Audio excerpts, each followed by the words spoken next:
All right, guys, welcome back for another podcast. Here we go.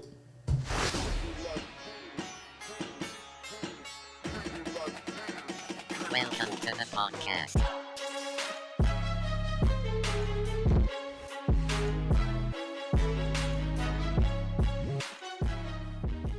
Oh my goodness. Okay, all right, we're back. We're back. All right, here we are. You're back. I'm back. It's true. I'm not doing this by myself It's today. true. That, It's honestly, true. I feel great about that fact. Yeah, I just got to get it out there.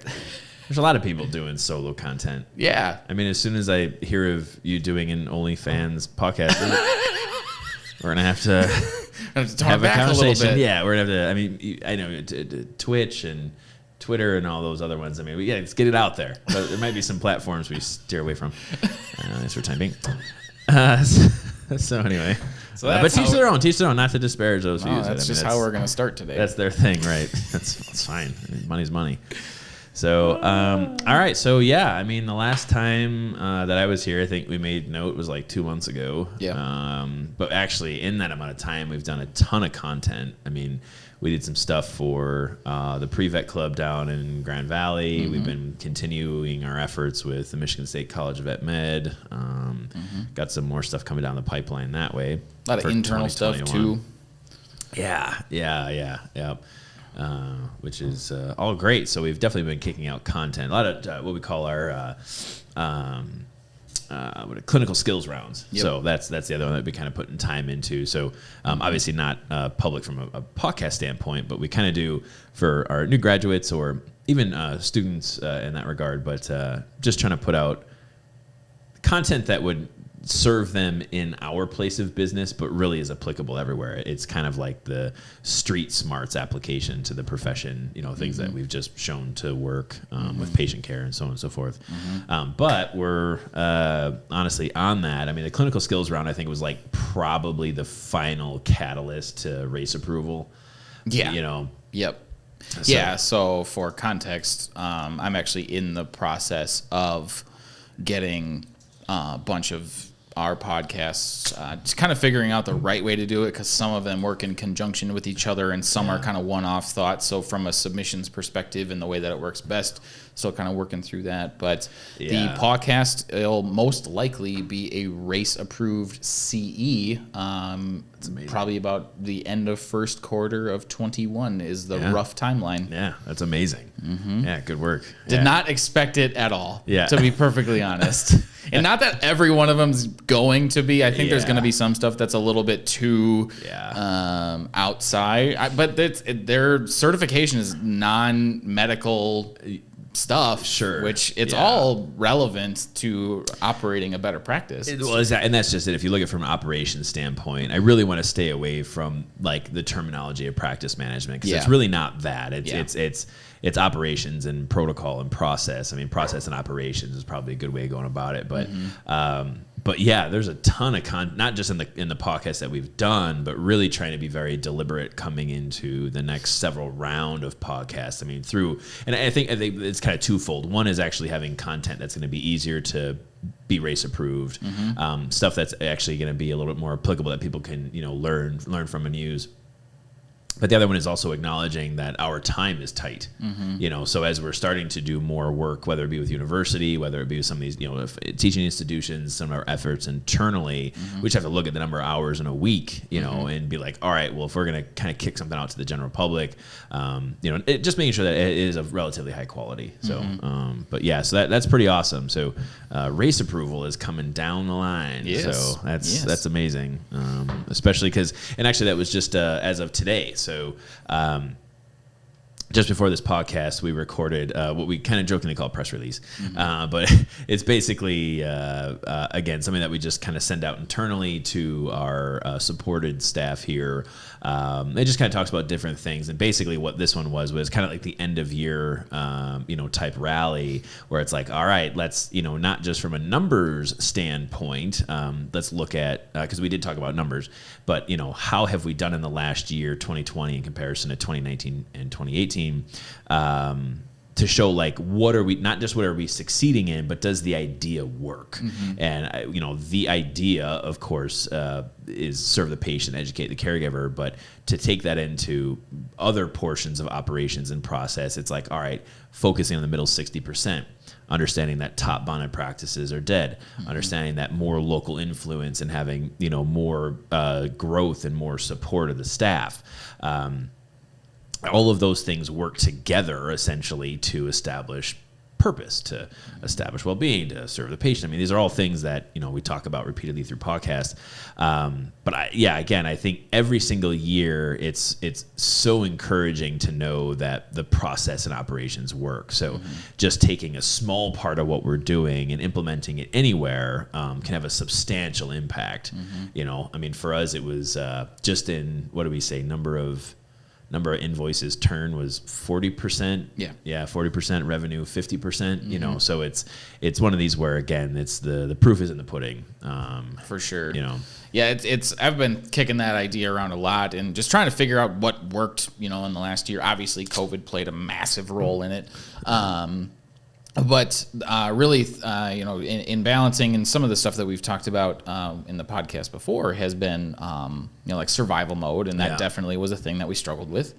So balancing that, you've got growth and you've got revenue and you've got process and you've got purpose and all this sort of stuff. But what I kind of figured out was basically, if the more direct of a line that you can draw between process and purpose, and then actually the individual return because of it, so it goes process, purpose, and then ROI, the more that people understand that flow and how them doing a mundane day-to-day task funnels through all of that, because it takes them to the 30,000 foot view, and then it becomes real for them.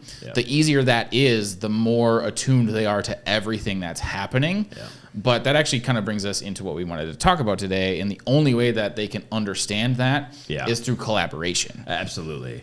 Exactly. And I think even to build on that, to the I think what I have found, and this is not just me always taking a 30,000 foot view on everything, but it's being in the trenches and understanding the day-to-day problems.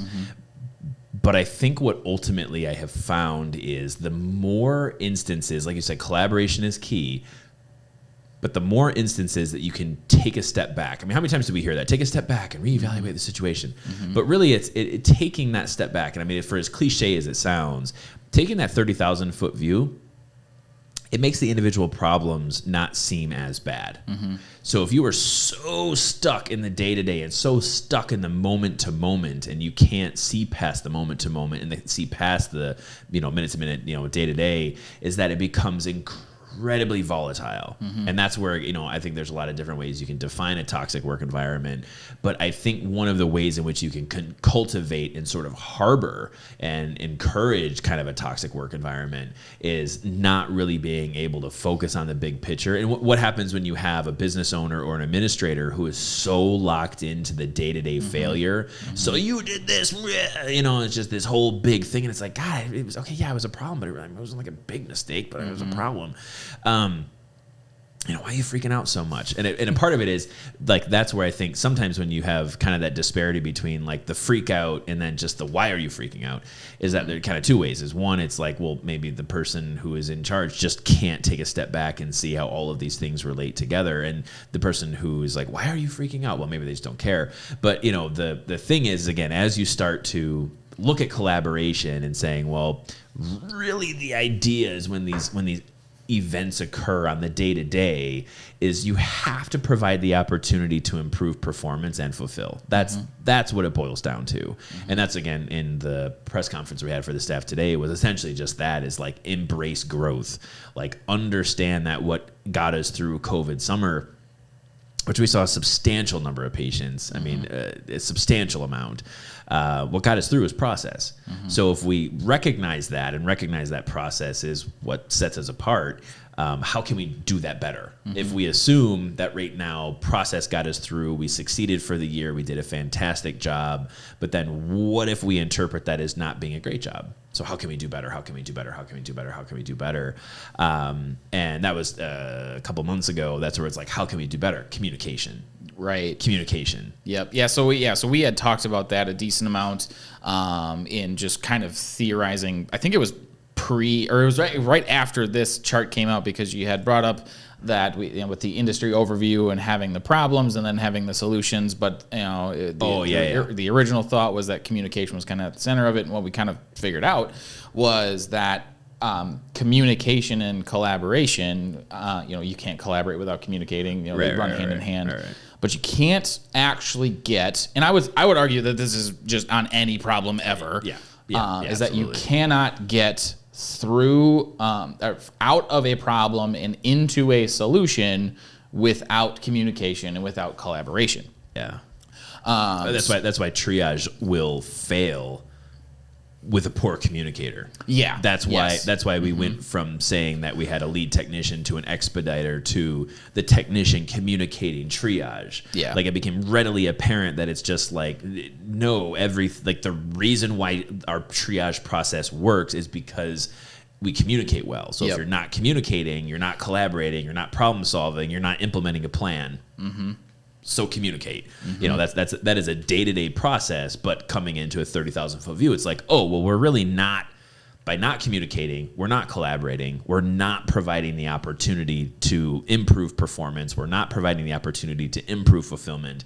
By not communicating, what we're doing is that we're really challenging purpose.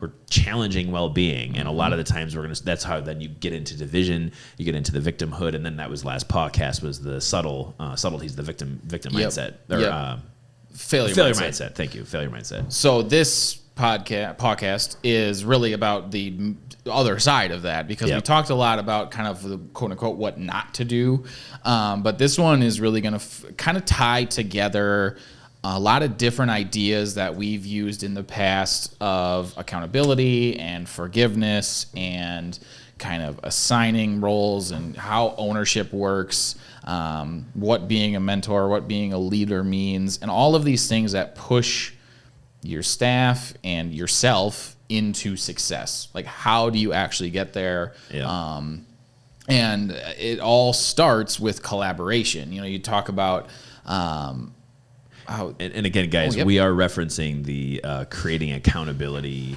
diagram. It is on the website, pawhealth.net.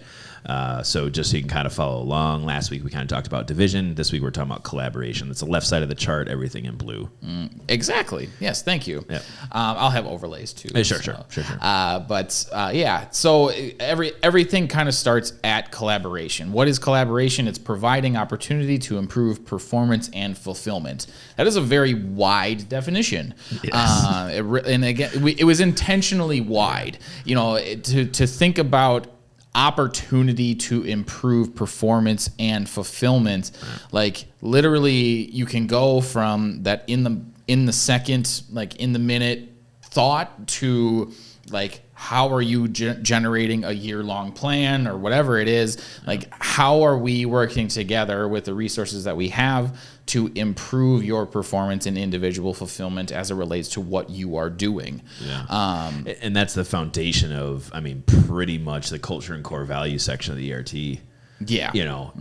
Almost exclusively all of these different tools, case reviews, after action reports, all these things, they're just tools to provide opportunity. We've talked about after actions before, and I actually think we have one coming up here in the next couple of weeks. But it's just that. It's just providing that opportunity. You don't know what's going to come out of it.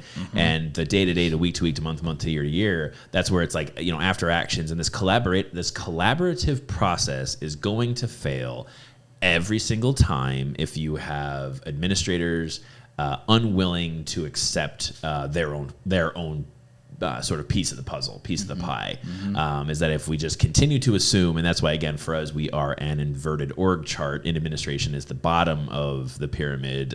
Supported staff is at the top because they are supported. if it doesn't work that way, where it's the old adage of shit rolls downhill, it's like, then you're never actually going to be able to collaborate in a way that really just improves performance, unless you have what do we say? You're more stick than carrot.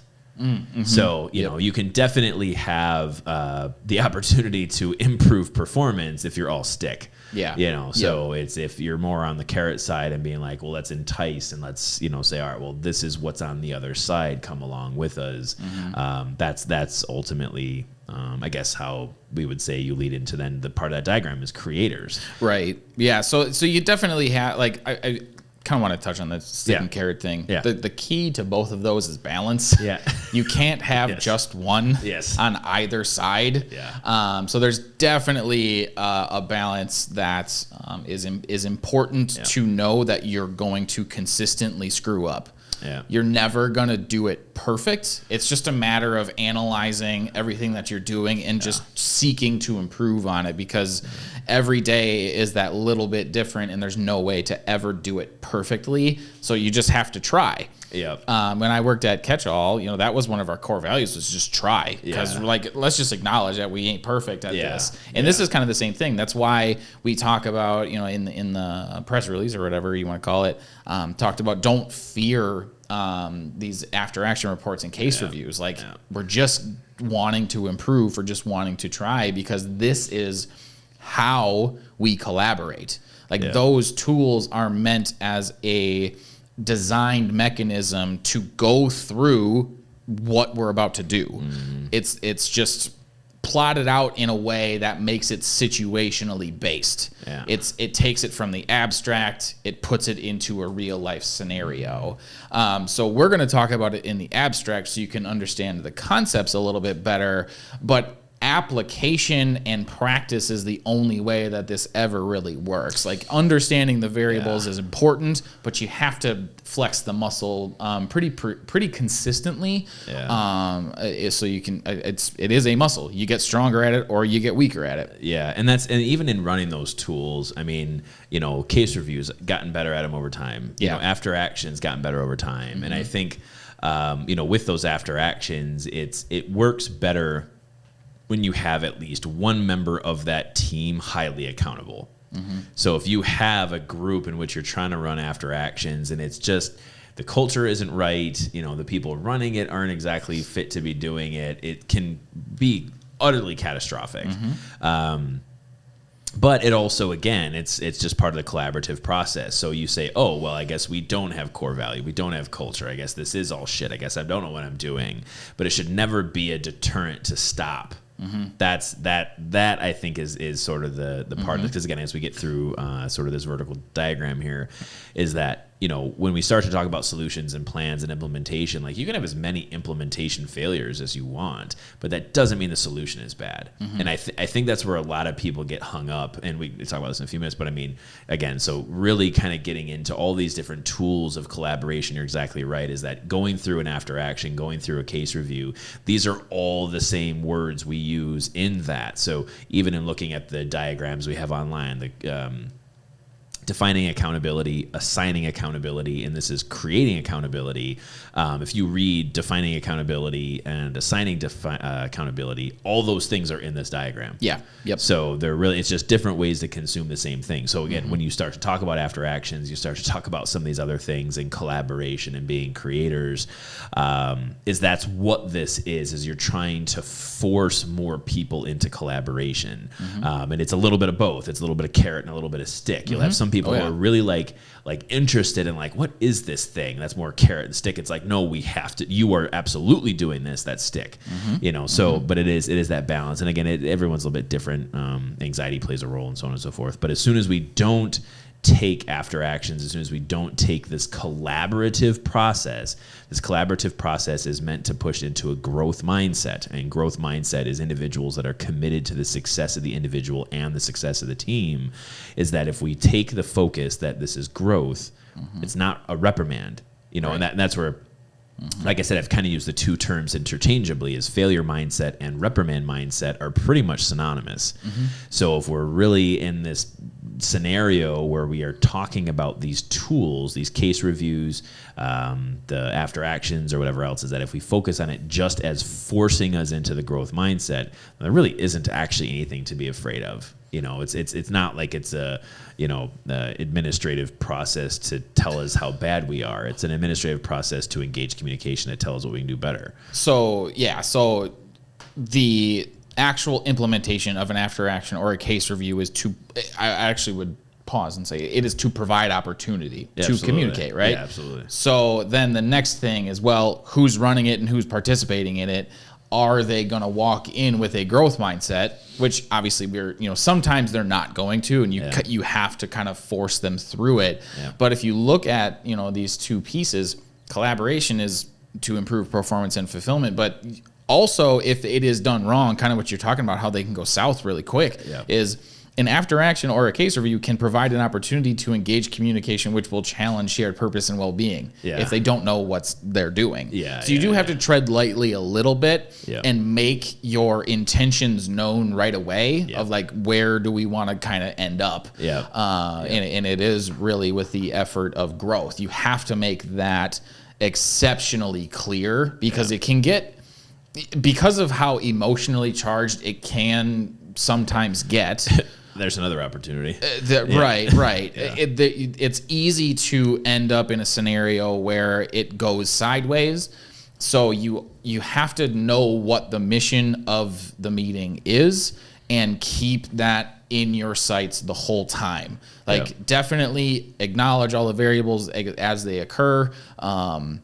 But we have to continue through this path because and know where it is that you're trying to go. Yeah, when we had that employee rage quit after the one that we did several months ago, it's actually, I think, one of the things that we start to see as we have more employees engaging after actions and understanding that it's an opportunity for growth is it makes the victims really stand out. Yes. And if again, because remember when we start talking about the failure mindset, victims are individuals that are convinced they are powerless and avoid taking responsibility for their actions, whether that be through waiting, excuses, blame, and denial. A lot of people sit in blame and denial, not me, them. Well, it's not me. I'm not, there's a problem, but it has nothing to do with me. And how dare you tell me that I'm the problem here? You guys are the ones. And that's where then they start to find their persecutors, which persecutors are individuals that are blamed by the victim for their suffering. So that's where when we kind of talk about these after actions, you're exactly right. People are coming in with a failure mindset or with a growth mindset. But as you go through after actions, like the way in which people engage those, if they're dominating the conversation as a victim, it's like, wow, I didn't believe he or she was like that, And then you start to say, oh, this person is constant victim mentality. And then their place in the work environment starts to become affected. So that's why a lot of times for us, we say we don't typically have to fire people because they see themselves at the door. Right. Yeah. Well, like to me, that reaction would be, I think when you walk into either of those opportunities or whatever it might be, where you're the creating accountability, you might even have a way that works in your environment that is different and works for you better. But I think at that point of acknowledging that you're going to go through that exercise, it's like everyone's coming to the table willing to be a creator. Like that's the idea. Sometimes it's like, hey, you're going to come to the table with me and we're both going to be creators. But typically those that end up offboarding themselves, it's basically backdraft where they hit reality and they there's not a way in which to communicate or share a reality with that person. Like they're not going to get on the same page as you. There can be a lot of things that create that scenario. So definitely be self-aware if you're the one that's creating it. You're trying to. Right. But what happens in that is like they go straight out of being a creator straight into division mindset, and they didn't realize it in the moment. There's a very real possibility that like best of intentions, but there's so many barriers in the way of actually getting to a shared reality, they just can't get through them. Yeah, and that was kind of the last time was the subtlety of failure mindset. Yeah. So as we kind of go from whatever this accountable event is and whatever tool we want to use to collaborate, so again, the communication aspect to it is that just on the division side, where victim is kind of the first part of division, the first part of collaboration is what we have defined as the creator. So the creator is an individual or individuals that are focused on a desired outcome directed by intent and purpose.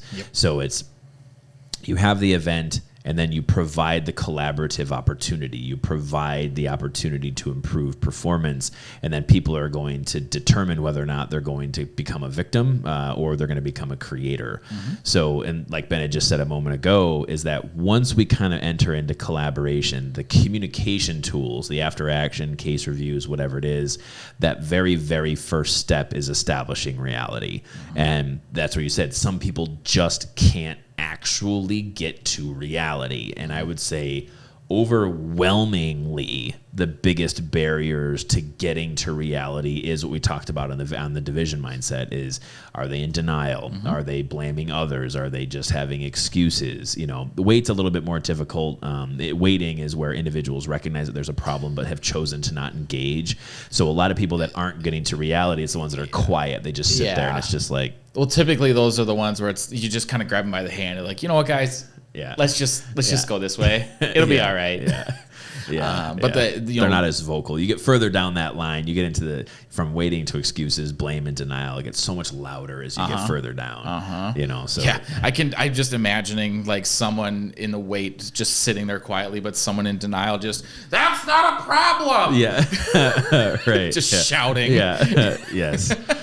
So that's where, again, like you may just have, and that's where if as you start to run through those after actions, if you have someone that you're not getting to and through reality, it basically, I mean, so I mean that's the thing with reality. Like reality is just acknowledging the reality of the event. Like this has actually happened. We haven't even gotten to ownership yet.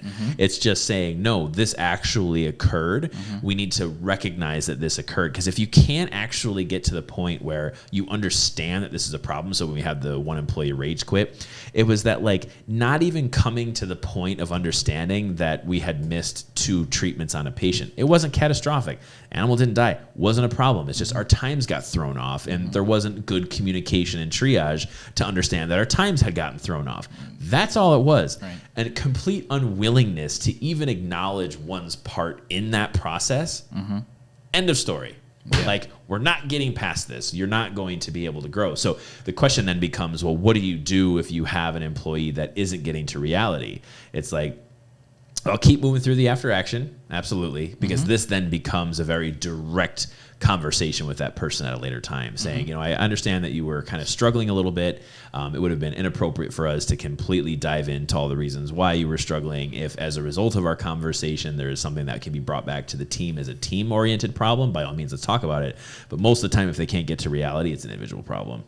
I mean, that's the whole thing. It's the individual acknowledges the reality of the event. It's not the group fails to recognize the reality of the event, unless you have a group who fails to recognize the reality of the event. Very possible. But then that's where, like you said, it's just kind of like, over here, guys. And like that step in, especially in the after action, I think we're going to focus pretty heavily on that process rather than the case review, because the case review is the one-to-one typically. But with the after action, like that step is like, hey guys, we're going to blurt out every step. Like, you're going to have data, and person 2 is going to have data, and person 3 is going to have data, and we're going to get it all out into the ether. Just because as it comes to having a shared reality, if I don't know what you know, it is an impossibility for us to share, in fact, reality. Now, deciding whether or not what somebody says is true is trust. That's an individual problem. So if I am the rage quitter, and someone brings up that something happened, and I say no, it didn't, well, we are potentially at an insurmountable impasse because I don't trust that person's interpretation of reality enough to say, you know what? I acknowledge the fact that you saw that way. I may understand it differently, and we can talk about that because now we can collaborate and like figure out why it is that we disagree on that. Yeah. But just putting the period at the end of the sentence and saying, no, that's not what happened. Yeah. Is not really productive. Yeah, one of my buddies, Jeff, he blew my mind as he was going through law school. He said there is no truth, there is only interpretation. Yes. And of course that's then the job of the legal system. And we've had conversations independently of PAWCasts on thresholds and stuff. Conversation for a later time, doesn't matter. Mm-hmm. But basically that's then the job of the legal system, is to find where we are somewhere in the middle of the two truths. Now we get very, very close to the my truth thing, which none of us really enjoy that term. But the thing is as you start to look at the two sides of an event, that's what we always talk about as being an accountable event. Something happened. Yep. But yeah, it's a matter of, like you said, that trust and respect of being like, no, there's not necessarily two sides to every story. Sometimes there's 8 sides to stories, and if we have 8 sides to stories, then who really is where is the middle ground where we have our answer? Mm-hmm. So that's then going from the next step of saying we have to acknowledge that this event occurred, the reality of this event. We have to understand not just that the event occurred, but the reality of it. The next one then comes into ownership. Mm-hmm. So ownership then, from as you start to collaborate, you go through creation, we're into reality. Now up to ownership is when an individual actually owns a problem and acknowledges their responsibility. Mm-hmm. So if you can't come to this shared reality in this problem, then you're not going to get to a point where you're going to assume any responsibility if there's responsibility to assume. Mm-hmm. But again, that's looking at kind of the 8 different truths for one problem. We always talk about being very deliberate in not sharing ownership. Yes. So it's if there's one problem that like 3 people are like, yes, it's like, well, 3 people can't share one problem. It probably means that you have not appropriately defined what that problem is. Yep. So the reality that happens, I would actually call that like the I'm Spartacus moment. Sure. Yes. I respect the fact that if you have 3 people that stand up and they want to own their piece to that problem with the problem as a whole, it's great. Like, thank you for doing that, but let's break it down even further. More complex. Because there's ways in which you can extra define the problem, and that's so one of the things that we've exercised here is the Toyota model of root cause problem solving. Yeah. And what happens sometimes in that, and typically in an event like that, is your problem breaks into pieces. Yeah, it goes further and further down, or you realize that what one person did was a symptom of another person's problem, and you can acknowledge like, hey, yes, that was a misstep, because it was outside of whatever process or protocol or whatever. Right. But this is also the variable that made me do that. It kind of turns into the 3 lefts make a right sort of scenario, but typically it's 3 lefts turn a U-turn and y'all end up in the wrong place. Yes. Otherwise we wouldn't be having the after action report. But it's really important to note in ownership that it's not necessarily about owning the problem as a whole. That's what being a creator is. That's what being a person that is focused on a desired outcome of solving the big problem, solving the missed treatments problem, and now they're committed to breaking it down and understanding where the missteps were and where their misstep was in the whole thing. Yes. So you're just kind of, you're going deeper into that level. Yeah, and that Jocko, the extreme ownership. Yep. So I actually just this last week I had to come in and do a surgery, but actually it was kind of funny. Like, I think the surgery took me like, I don't know, an hour or something. But then for the next like 6 hours that I was in the clinic, I was individually talking to other employees about issues that they had coming through the holidays, and talking about this, talking about this. And one of the things that I had come up with, up in conversation, I was talking to Dr. Burris, is this idea of extreme ownership. Okay. And what I had told her was, I said, the more things that we can own, the more things that we can take on as being our responsibility, and we are the ones that, fault's kind of a harsh word, but for the more that we can accept as being, part of our responsibility, the more you can control.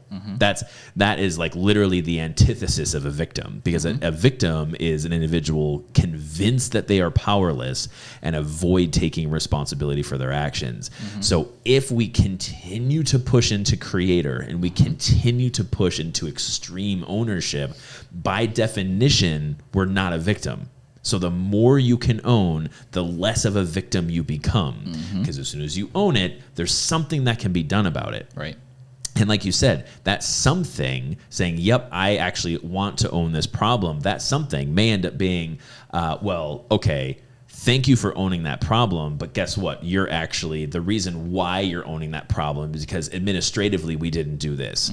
Or someone else over here, like you said just a few moments ago, their issue became or yours was a symptom of their issue. So that's when we start talking about extreme ownership. So this move, so in 10 minutes time, 12 minutes time, for us to talk about reality and to talk about ownership, that's like an hour, at least, like 90 minutes, right? Yeah. Especially the first couple times, as you're really working out the kinks and trying to understand each other's communication, and like everyone needs their time. Like that's a very deliberate part of the after action. Is you basically have to go around in the circle and say you're going to recount the event as you understand it, right? Because that's the only way to learn how to. Over time you can abbreviate the process, because really what we're doing is we're teaching the mechanisms for in the moment accountability. Oh, absolutely. Far more abbreviated than that process, but it's learning. This is how we learn how to do that. No, and not to interrupt you, but that is what in the moment accountability is. Yeah. Like in the moment accountability, you go from having an event to collaborate to create reality, ownership, solution, plan, and implementation. You do it all within 4 minutes. Yeah.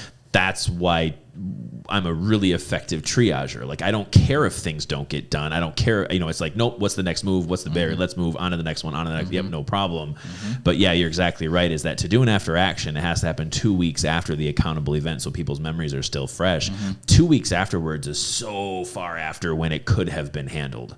And it teaches that collaborative process. But the reason that you give that barrier or that time frame is number one, sometimes it can be too emotional. I can just be too freaking mad to deal with this in an objective way, or even just like in a semi-objective way. There's still you want to acknowledge the reality of emotional response, all that sort of stuff. We'll get to that within forgiveness. Yep. But sometimes there's that. It's safer overall. It gives people time to digest too, because you're going to have slower processors and faster processors, and like it gives people the moment to figure out and remember and notes and whatever it is that they have to do to process that information, so that they can be a productive creator when the time is right. But again, that whole thing, like the hope of this process is actually to never have to use it. Right. Yeah. Number one, no one actually wants to go through the process of accountability, because if we never had any problems, we would never have accountability. But the other thing is, that's an impossibility, so we have to be able to generate and implement solutions. This is a way to learn how to do it well. It's deliberate, it's slow on purpose. It's slow for the sake of learning, slow for the sake of safety, because safety and vulnerability play such a big hand in hand. Read The Culture Code by Dan Coyle. That whole book talks about those two variables.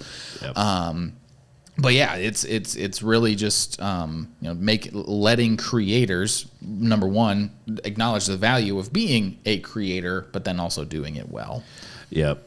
Yeah, and it is tough. I mean, again, because like you said, when you have a group of people who are all at varying stages of this process, people that tend to lean a bit more towards division, people tend to lean a bit more towards collaboration. It's just, like you said, trying to provide that it is providing that opportunity for communication. But again, it's one of just just a tool to get us up to the next part. Yep. Where it's once you get through ownership, like you have to get to solution. That's the thing. You have to figure out. So solutions is that the individual seeks resources to collaborate and to create solutions. So for us, we talk about resources as like administrative, as Annie is senior accountability officer. She's potential resource. Or now we have our SRMs, or supporting role members. Those are resources. After action is technically a resource, but it's any tool that we have. The idea is that the creator is seeking collaboration to get to that solution. I want to fix this. But when you're talking about an accountable event, often, like you had said, I mean, time will provide the opportunity to release emotion. But the very, very uncomfortable and deliberate act of forgiveness is a part of the after action review. So a part of that is forgiveness, is that to go from ownership and getting up to solutions. So in a reality, now we have acknowledged that there's a problem. Ownership is, I know what a part of this is my responsibility. The next is that we have to take emotion out of the equation. We're not taking accountability out of the solution, out of the event. So forgiveness, as defined, forgiveness is the act of removing emotion from the accountable event without actually releasing accountability. So it's not just like, I'm sorry, okay, I promise to never do it again. It's not like that. It's we're all friends again, kumbaya. That's not what that is. It's more of like, there's going to be pent up stuff. Is it anger? Is it sadness? I mean, what is it from an emotional standpoint?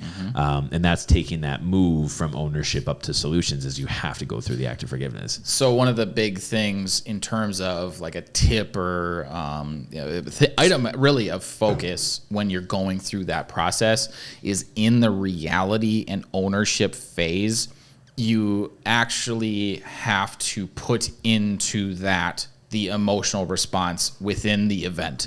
Because if you can specifically designate, like, here's what happened and here was the response, the act of separating them means that you can, number one, address them individually, but it also allows the opportunity to say, well, the solution to the emotional response can be solved in one of two ways. You can remove the event that created it, which is what we're going to do, because if it was a mistake that created a negative emotional response, if you don't make the mistake again, you don't have the response. Correct. But the other thing is, there can be things that happen that just like poke at that pent up aggression or resentment or whatever, and like acknowledging that exists provides that opportunity to say, okay, you did this and I had this negative emotional response. Well, clearly there's something happening between you and I that we both have to kind of come to the table and work out.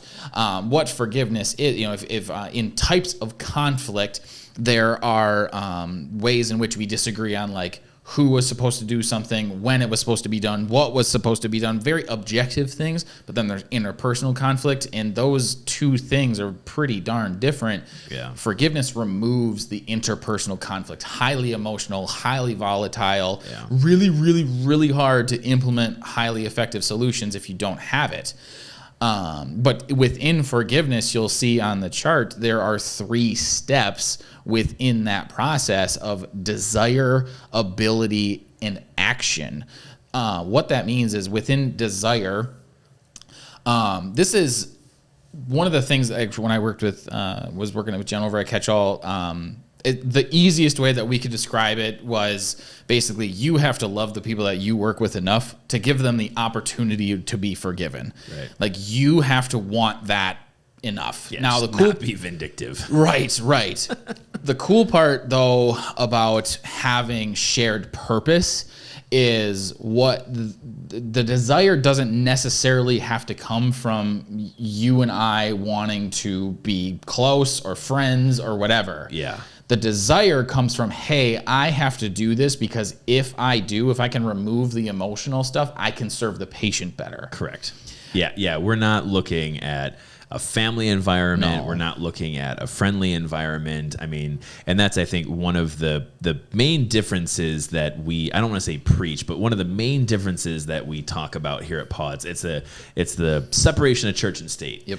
Is that we really want people outside of work to be people outside of work, and we want people inside of work to be people inside of work. As soon as you start to sort of blur those lines and you start to have more of those, which, I mean, we do. I mean, you work with people 40, 60 hours a week. There's going to be some blurring of the lines. But you're exactly right. This is not a move of creating this harmonious family. That has the opportunity of being ridiculously toxic. Yeah. But like you said, you have to be willing. You have to have that desire to engage forgiveness, and if you don't have that, then it's not going to work. And go find a job somewhere else. Yeah, exactly. So like the way that I would put that in your head is essentially, well, why do I want to forgive this person? There are workplaces where you can, generate friendships. People might know how to do it well. Sure. Yeah, that's fine. But answer the question of why would I want to go through this? And that's going to be the thing that's going to create the desire for you to actually go through the horrifically uncomfortable act of forgiving someone. It gets easier with time. The first couple times, it's really awkward. Yeah. The next thing is going to be ability, and with ability, that's going to essentially be some of this is trained. Yeah. Some of this you're just brought up with, or you're not. Ethnically, if you're primarily Italian, that's not going to happen. It's much more difficult. I can't say that I know that, but I have zero Italian blood. Believe me. Yep. Yeah, so it's not that I want to. It's can I or not? Right. Yeah. So you might even be able to speak this a little bit better than I can. But ability is essentially, so like when I think about forgiveness and the emotional reactions that we have, is it's like you're kind of like you're putting lava into a bottle. And when you put lava into a bottle, like right away, and the reason that we want in the moment accountability is I can just dump it out because it's still liquid. Well, most of us don't know how to do that, so it hardens and solidifies over time. Ability is going to be how good are you at acknowledging your emotional responses, and how good are you at actually communicating it and addressing it. It is a skill set. This is something that you can improve on regardless of heritage, whatever it might be. But that is typically the thing that I would say is one of the biggest barriers in that makes it most uncomfortable is because I don't want to acknowledge that I'm not emotionally aware or don't have a skill set, because it's like, of all the things to suck at, like, is this really me acknowledging, just removing vindictiveness? That's the thing I'm going to be terrible at? Well, guess what? Most of us are awful at it. We're being trained every day to suck at it. Well, that's what I was going to say. Yeah. I mean, through many, many, many, many variables, we are not, we've talked about it before. It's the drama, reality, TV stuff. Yeah. Is that we're constantly being conditioned from a variety of ages. I mean, even like, honestly, even in seeing some of the cartoons my kids are exposed to, I'm like, we're not watching that anymore. And some of it is exactly that. It's just this like dramatic conditioning where it's just, you don't want to forgive the other person, you can't, or it's like you're just conditioned that way. And that's what then moves into like the actual act of doing it. And we're not talking about the like, let's hug this out, I forgive you. It's like, and then just harboring these ill wills. It's like, no, like, if we're saying that you have the desire, like you want to, and the ability is that you can, and the action is that you are going to, and it's like, you can't just fake it. There's no faking it in here, because as soon as you fake it in here, you're never going to get to solutions, plan, and implementation. Is that it has to be for reals. I think the thing that is the biggest barrier for most people in action is number one, not knowing what to do. Just purely just not knowing the right words to say. So again, on pawhealth.net/PAWCast, there is a 1-page overview of our forgiveness model. It literally lays out like 7 steps, scripted everything of you can read this off of a piece of paper and you're going through the steps. And the thing, like, a lot of people will be like, that's not very genuine. I don't care.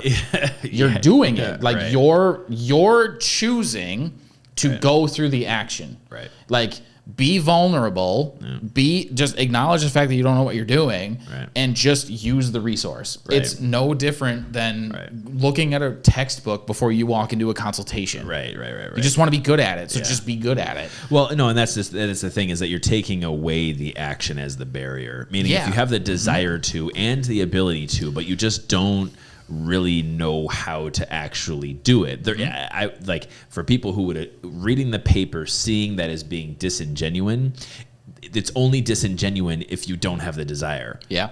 So so that's where it's like, it's not just, I'm going to grab you by the neck and you're doing this. I'm forcing you to have the desire of forgiveness. We're talking about, no, you have the desire and you have the ability to do it. It's just you have to get through the awkward steps. So read these 7 bullet points. That's the awkward steps. Exactly. The other thing that tends to trip people up in action is the necessity of repetition. So it's not something that you can do once, not something you can do twice. Typically, what is realized through this process is a lot of times folks will realize that they have more pent-up hardened lava than they ever even knew about. Oh, yeah, for sure. And what happens is when you get into the habit and your ability improves, in action, you'll be working with somebody or communicating with someone, whatever, and they'll do something and you'll feel that same twinge that pissed you off before, but they're doing something different. And that's resentment. That's resentment that is stuck inside. And you now, if you feel it, now you have to go through it again, because you got to chip away and you got to get the hardened stuff out.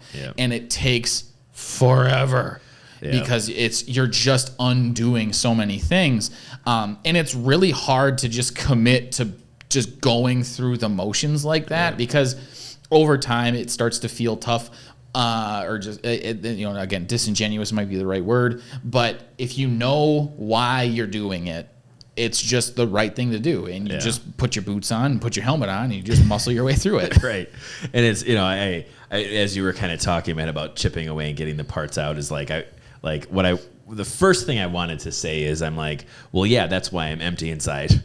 but that's not the same thing. That's not what I meant. And then the next thing I was going to say was, is that the act of forgiveness removes the emotion from an event. And then I was like, well, I'm empty inside and I'm emotionless. Wait a minute, that's not exactly what I meant either, brain. But now the words coming out in appropriate, non-humorous way is that the more times you go through forgiveness, the more times you are willing to accept in forgiveness, willing to accept people and taking away the emotional component, and you start, like you said, chip away the hardened stuff out of the bottle, and you don't feel that twinge anymore. You don't feel resentment anymore. And I know this is actually when you had first introduced the forgiveness model, that was one of Katie's big thing, was she didn't want to release the accountability component. I'm gonna do this in a very, very simple way. I made a mistake. Okay, don't do the mistake again, right? If you do the mistake again, well, we need to talk about why you did the mistake again and figure out if there's another way that we can prevent you from doing this again. At no point in time in that mistake was it like, I made the mistake, I hate your guts. Right.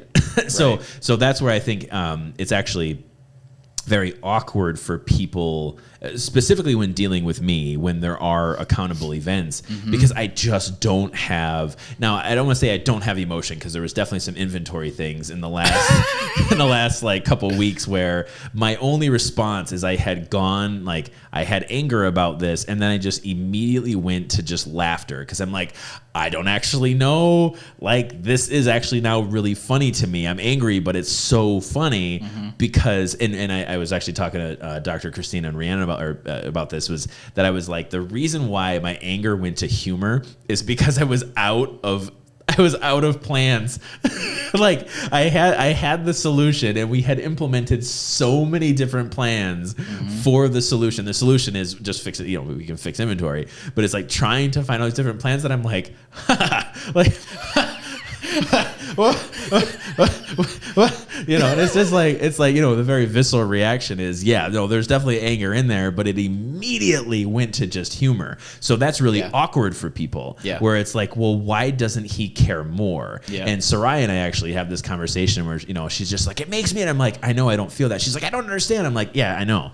But part of it is, it's that same idea, whereas what I'm driving at here in a very comical way is that the more times you actually engage in forgiveness and the more times you actually start to empty that bottle, the more times you start to remove emotion from these accountable events, when these problems start to occur, is they stop being an in the moment visceral reaction. Right. They start to turn into understanding the bigger picture. Mm-hmm. They start to understanding the 30,000 foot view. Mm-hmm. When we start to have, well, I've had this, this one problem 5 times in the last 6 weeks. Okay, there's a bigger problem that we have to address. Mm-hmm. So that's what we're trying to get at here, is like the more times you go through this, it's easier to collaborate. It's easier to get to that point. Typically, what you're kind of saying is, through practice, you're building up a greater desire to go through it because you're finding out that it works. Yes. And you're increasing your ability because you practiced. You got better at it. Yes. And the better that you are at those two things, action becomes the last step. And it's just done. Yep. No problem. Now, the thing that when you're working with people that are on different levels, that's where that response comes into play of like, well, why don't you care about this as much? Well, it's like, well, I've already moved past action. Right. Yeah. That's in the rear view. Yeah. Now I may have done it silently, and that's something. That's why these after actions and case reviews are so important, because it allows those other people that are seeing that and not understanding your reaction to have a shared reality with you. So you can't. I mean, you can jump straight into that, but it's inherently better if you're on the same page. Absolutely. Because it also removes all the assumptions. Assumptions will be the thing that will absolutely rip this whole thing apart. Oh, yeah. If those aren't on the table, if you're not making it an absolute known fact that you had some sort of assumption walking into a type of communication or into a problem, whatever it is, none of this is going to work. You have to make your assumptions known. And that's a part of ability. That's kind of what I was referring to, like knowing what it is that your reaction is going to be, that sort of stuff. You're knowing what your assumptions are about another person, knowing about a situation, whatever, is going to be really, really imperative to actually getting into implementation. Mm-hmm. And that is the ultimate goal. I mean, is that it's like once you get past forgiveness and now moving into solutions, is that now solution is, again, we have the individual seeks resources to collaborate and create solutions. So we're past, like you said, we're past the emotional part.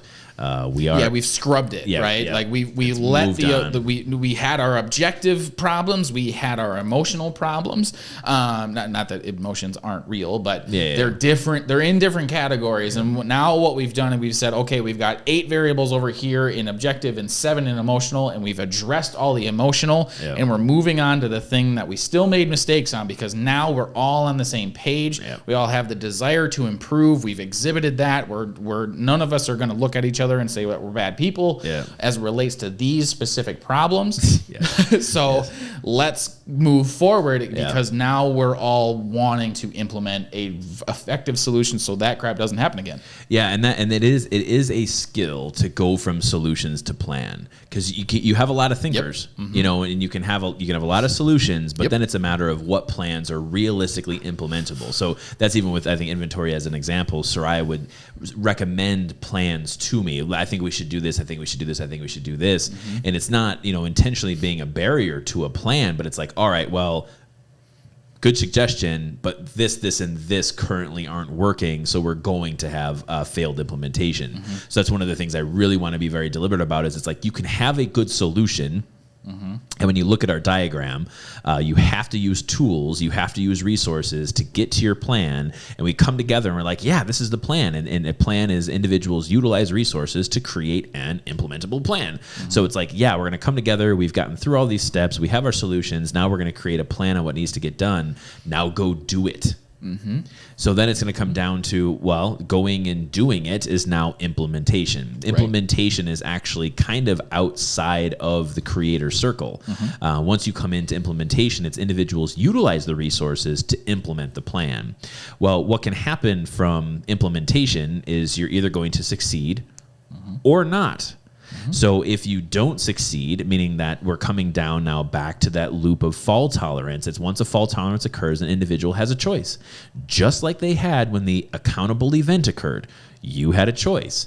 Your choice is you're either going to divide or you're going to collaborate. This is where most people go through division almost immediately. I just went through reality and ownership and forgiveness and solution and plans, and I tried this and it didn't work. And that's one of the things, an adage that we've said for years, as you write your plans in sand and your goals in stone. We're talking about the goal is the solution. That's the goal. The goal is success. Goal is growth mindset. Goal is having successful implementation.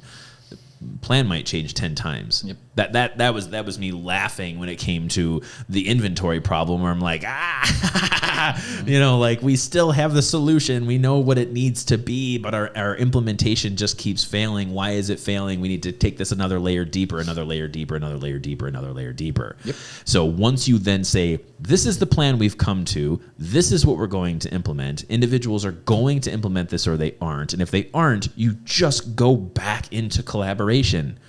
Why didn't this work? Do we need to have another after action? Do we need to have a case review? Do we got to talk about this? Did you not actually forgive the other person? Did you fake it? Because if you faked forgiveness, you're never actually going to be able to get to an implementable solution or implementable plan. Because what takes us, and this actually I think will be a really good segue to get us into next week, because we've kind of danced around it a lot, and we kind of did a little bit like a year ago. It's success. It's the star chart. So when we talk about our star chart, we talk about performance, potential, consistency, clarity, confidence, and competence. Like, you have to have at least 3 or 4 of those things in order to succeed, at least.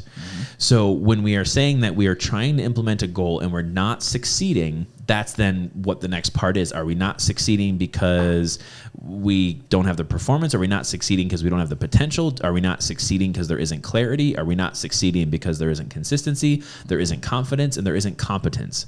So when we talk about going from implementing a plan and it not working, it usually because it's a competence, confidence, clarity, consistency, potential, and performance issue almost practically every time. Well, that's why I really like that tool when it first came out of your brain. Was it allowed the reality conversation to have guidelines. Because there's gonna be the emotional part for sure, which that's its own ball game, which you've kind of hit on quite a bit. But with the more objective stuff, it's like, where did we miss? What was it in performance or in potential? Was it in competence, confidence, that sort of stuff? Like, what was actually at play? What piece did we miss? And thinking about it in terms of those 6 variables, kind of it makes it simpler, or just maybe it just makes you think about it in a more thorough way. Just a way to communicate. That was kind of a game changer. Like, we actually, it doesn't really happen at the current moment, but there was a time where people were carrying those around in their back pockets. We had the up and all that stuff. It's probably something we should go back to. We should. But and like I said, I think it's a good segue for the podcast. But if you look at the creating accountability diagram, and as we kind of go past success all the way down to the right side, performance 1, 2, 3, 4, 5, is that's actually where the star chart comes into it. Is that a performance 1 is failed performance? So we got a bunch of small stars, meaning we're pretty much failing on all fronts. Whereas your efficient performance is you're pretty much succeeding on all fronts. Again, we'll touch on that more next time we have the opportunity to sit down. But at least for today, that's after actions. We start talking about the collaboration process and really what it means to get into an implementable plan. The takeaway message is that it is totally okay for an implementable, the implementation of a plan to fail. Yeah. Totally acceptable, because it may mean that there are other variables we didn't see when we talked about this the first time. One problem became 10 became 50. Well, when we were talking about one problem, we didn't even know 50 problems existed. So when you implement a plan with one problem, you're going to fail on 49. That was so one of the solo podcasts I did was basically just don't worry about where, you know where you're headed. Yep. Don't worry about the last step of getting there. You have to just take the next step. Yes, next step. And that's exactly why. Because the whole world changes every step along the way. Yes. You just have to know what's in front of you, or as it basically makes itself known. And that's why using your resources are so important, because there's people with other experiences, different experiences, other and different, are obviously separate things. But that's why it's so important to use resources like administration. Hey, reach out to us when there's a problem. Reach out to us when you have a question. Reach out to us when there's conflict, because we may be able to look at this from a different vantage point. If you're looking at it from one particular role, we can look at it from 4 different roles. And that's where, again, we can really help move to solutions, really get us closer to in-the-moment accountability. We just got to go through the after-action process and experience that. So to all those who have to undergo one, good luck. All right. So, I'm so glad that you were here today. Boy, this was a lot easier with 2 of us. But if you would want to take us out, we'll make our way into next week. All right, guys. Thanks for tuning in. We'll catch you next time.